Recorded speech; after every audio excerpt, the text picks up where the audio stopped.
Malam dengan sejuta misteri yang tersimpan di dalamnya adalah satu dari sekian anugerah yang Allah limpahkan kepada makhluknya. Disaksikan bulan dan ribuan taburan bintang-bintang yang hadir bersamanya, menjadikan malam menjadi situasi indah yang menakjubkan.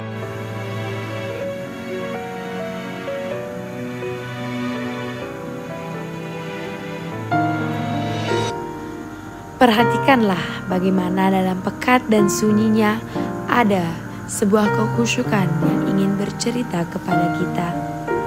Bagaimana tenggelam berdua bercengkrama bersama Sang Pencipta adalah romantisme syahdu yang didamba. Hamba yang mampu tenggelam dalam setiap ritme malam yang begitu syahdu akan dapat menemukan sebuah kedamaian hakiki dalam kehidupan dan dirinya yang tidak bisa diungkapkan dengan bahasa apapun.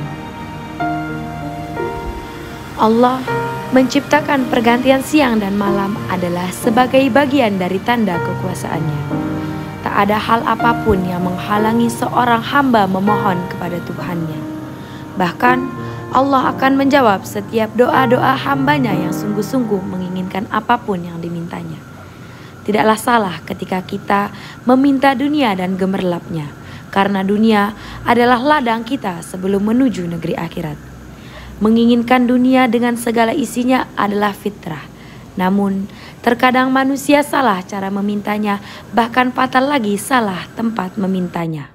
Sehingga tidaklah merupakan suatu hal yang baru ketika kita melihat banyak orang yang berhenti dari aktivitas kehidupan dunianya di malam hari hanya untuk bermunajat kepada Robbinya sepanjang waktu malam, yang disertai dengan doa dan ribuan zikir yang terlantun ataupun yang tertutur di dalam hati, sebagaimana yang dilakukan oleh para sufi dan sahabat-sahabat di zaman Nabi, yakni membaca doa ayat terakhir dalam surah Al-Baqarah.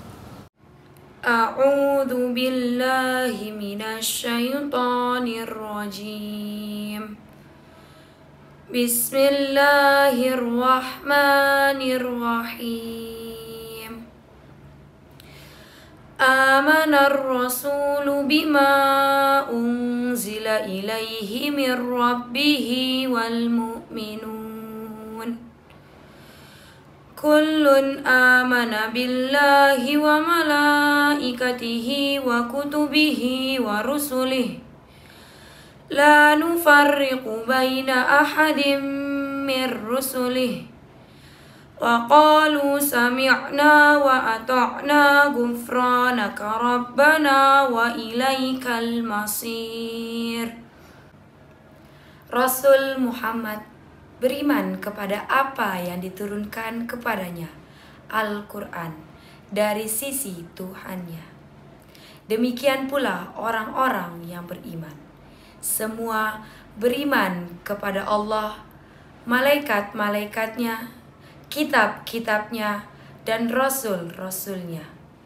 Mereka berkata, kami tidak membeda-bedakan seorang pun dari rasul-rasulnya. Dan mereka berkata, kami dengar dan kami taat. Ampunilah kami, ya Tuhan kami, dan kepadamu tempat kami kembali. La yukallifullahu nafsan illa wus'aha. Laha ma kasabat wa 'alaiha maktasabat. Rabbana la tu'akhidna in nasina aw akhtana.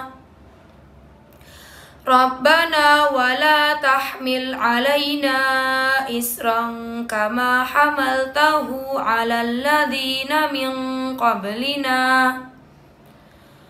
Rabbana wa la tuhammilna ma la taqata lana bih. Wa'fu anna waghfir lana warhamna anta maulana fansurna 'alal qaumil kafirin.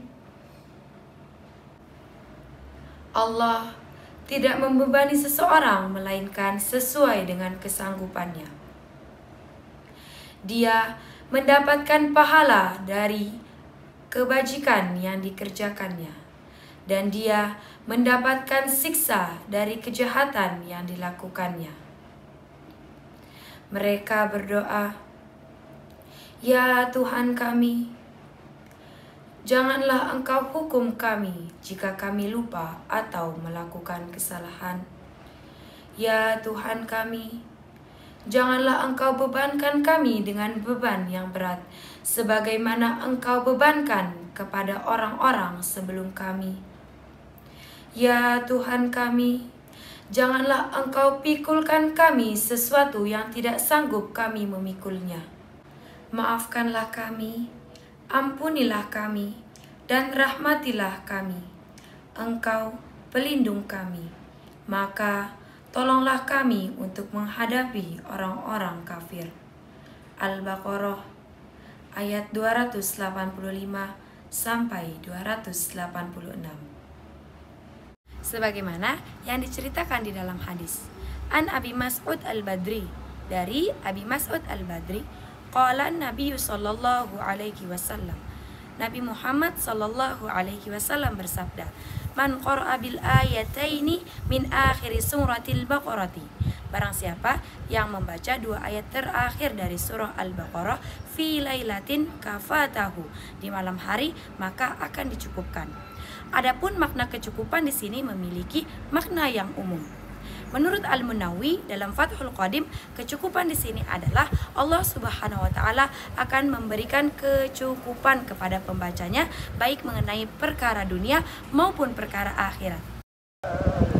Adapun beberapa bentuk kecukupan yang diberikan oleh Allah Subhanahu wa taala kepada para pembacanya, yakni 1. Kecukupan terhadap qiyamul lail, sebagaimana yang dijelaskan oleh Ibnu Mas'ud, barang siapa yang membaca 2 ayat terakhir dari surah Al-Baqarah sebelum tidur, maka Allah akan cukupkan ia dari pahala qiyamul lail apabila ia tidak mampu untuk bangun melaksanakannya. Kedua, kecukupan dalam iman dan keyakinan. Sebagaimana yang kita ketahui bahwasanya dalam ayat 285 terdapat kata-kata yang mengatakan semua meyakini Allah Subhanahu wa taala, malaikat-malaikatnya, kitab-kitabnya, dan rasul-rasulnya. Yang ketiga, yakni kecukupan dalam membaca Al-Quran. Yang keempat, kecukupan terhadap segala hajat di dunia maupun di akhirat. Yang kelima, kecukupan perlindungan terhadap kejahatan setan, manusia, dan jin. Oleh karena itu, Rasulullah Shallallahu Alaihi Wasallam memerintahkan untuk mempelajarinya, mengajarkannya kepada istri-istri dan anak-anak, karena keduanya merupakan sholat, Al-Quran, dan doa, sebagaimana hadis yang diriwayatkan oleh Al-Baihaqi dan Al-Hakim yang berbunyi, "Ta'allamuhuma wa'allamuhuma nisa'akum wa abna'akum fa innahuma salatun wa qur'anun wa du'aun." Adapun kedua ayat terakhir dalam surah Al-Baqarah tidak kalah istimewanya dengan surah Al-Fatihah. Mengapa demikian? Karena keduanya sama-sama diturunkan dari gudang simpanan di bawah arsy. Sebagaimana hadis yang diriwayatkan oleh Imam Al-Ahmad, "Wa'titu khawatima suratil Baqarati min kanzin tahtal arsy", yang artinya aku dianugerahi ayat-ayat penutup dalam surah Al-Baqarah dari gudang simpanan di bawah arsy. Hadis riwayat Imam Ahmad. Dan diceritakan pula dalam hadis yang diriwayatkan oleh Muslim. Ketika itu Jibril alaihissalam hendak turun untuk menyampaikan wahyu kepada baginda tercinta Nabi Muhammad sallallahu alaihi wasallam atas seizin Tuhannya. Dan dia berkata, "Bergembiralah engkau wahai Muhammad, karena engkau dianugerahi 2 cahaya yang tidak dianugerahkan kepada nabi-nabi sebelum kamu." Adapun 2 cahaya yang dimaksud di sini adalah 2 ayat terakhir dalam surah Al-Baqarah dan surah Al-Fatihah. Teman-teman, begitu istimewanya 2 ayat ini, maka sangatlah rugi untuk tidak mengamalkannya setiap malam.